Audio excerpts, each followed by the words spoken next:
parking authority in the city looks after a number of items such as meter rates, dealing with issues that arise from parking complaints, but over the last few years, other problems like staffing and regularly scheduled meetings were being moved around, making it difficult to move on issues and resolve them in a timely manner. The Parking Authority had two contract positions, and those contract positions were eliminated as of January of 2016, and those two positions were replaced by two full-time bylaw enforcement officers that are now employed by the City of Pembroke. In regards to quorum, we've had quorum issues for the last several years whenever we're having a meeting, and we've had to reduce our meeting times from once a month to once every 2 months.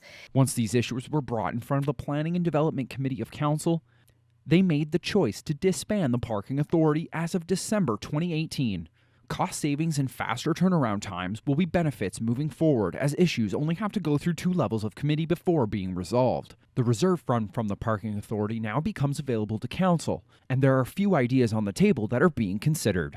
Council will have some leeway as to what it would like to use the funds for. For example, there were a couple of alternatives that were brought up during the meeting. One was to pave the remainder of the Cockburn parking lot, which is about 50 spaces that are unpaved, and as well as a long driveway in that parking lot.